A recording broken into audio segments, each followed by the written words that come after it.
All right, Democrat Doug Jones pulling off a huge upset in the Alabama Senate race last night, the special election. His opponent, Roy Moore, however, still refusing to concede. Here now to react is Florida Congressman Matt Gaetz. Matt, I saw you on Special Report last night. I don't know when you sleep, but last night's election, it kind of reminds you of 2016 last November with Hillary Clinton losing the unlosable race and then refusing to concede. We have that yet again. What do you make of it? Well, I echo the president's congratulations for Doug Jones. My district in Florida has a long border with the state of Alabama. And what's important to remember is that it wasn't the policies of the Republican Party or President Trump that were rejected. It was Roy Moore that was rejected. So I think the long-term lesson here isn't that Democrats are going to start rolling up victories in the Deep South. The lesson is we probably shouldn't nominate people who then admit to dating high school girls in their 30s. Yeah, and I agree with that. And let me clarify, Hillary Clinton did concede. She refused to give that concession speech, leaving everybody there at the Javits Center wondering what happened. Let's go to the numbers here. It was very tight. 49.9% for Jones, 48.4% for Roy Moore. And then you had about 22,000 write-ins of people that wanted to probably vote Republican but said, I can't vote for Roy Moore when he's under this cloud of suspicion here, as you just stated. And the write-ins, I think, made all the difference in the world, you would say, wouldn't you?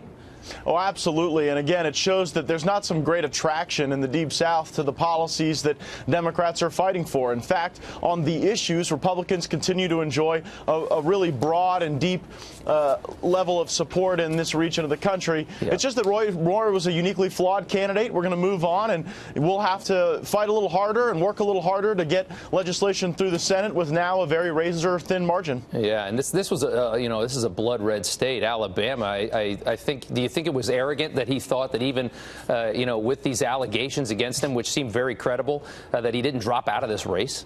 Well, it's probably arrogant people that think that they can date high school girls in their 30s and get away with it. So, yeah, again, I think that this was more about Roy Moore than the policies. I think the policies that will lift people up and ensure that we've got better quality of life for all Americans are the policies that Republicans are fighting for. But this will make it harder to deliver on those promises because we've now got the slimmest of slim margins in the Senate. And my hope is that Republicans in the Senate will now work together more and actually fight to get things across the finish line and to President Trump's desk. That's what's going to help us propel to victory in a 2018 election where the map substantially favors Republicans in the Senate. Yeah, it really could force the president, at least with the Senate the way it is, to be more bipartisan. Let's go over to the developments overnight. These text messages that came out are quite juicy, I would say. And you got Rod Rosenstein heading to testify before the House Judiciary Committee today. What is it you guys are trying to get out of the Deputy AG?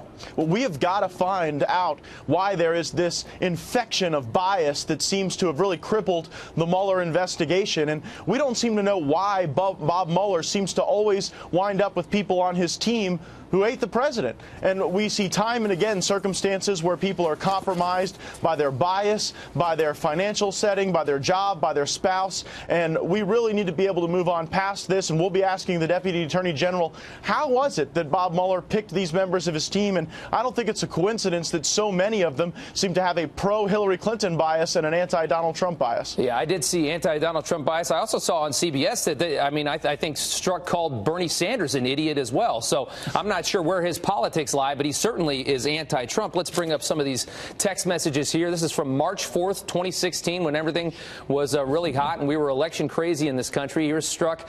Would he be a worse president than Cruz, talking about Donald Trump? Lisa Page saying Trump? Yes, I think so. Strzok, I'm not sure. Strzok, oh my God, he's an idiot. So, I mean, this really looks bad for somebody that ends up investigating this whole thing. And as we've talked about before, Strzok was a critical part of the investigation into Hillary Clinton as well, and certainly seemed that he thought that she was the best pick for the job with the options that we had in this country. Well, you're absolutely right. And why, right after the election, before there's even a special counsel appointed, would you have these folks talking about Watergate? It's because I think the fix was in. They wanted to get a special counsel appointed not to objectively unearth facts, but to persecute this president because they didn't like him. I think we should have had a stronger vetting process to ensure that the people on Bob Mueller's team weren't like at Hillary Clinton's victory party like Andrew Weissmann won, and certainly weren't people texting back and forth with their their boyfriends or girlfriends about how they had a pre-existing bias against the president. Let's not forget, Strzok was also the individual that changed the wording of James Comey's exoneration statement of Hillary Clinton from grossly negligent to extremely careless. So this guy's all over these investigations, and the bias is pervasive. It's a big story, and the texts, we're still digging through them. Thank you so much, sir, for coming on this morning.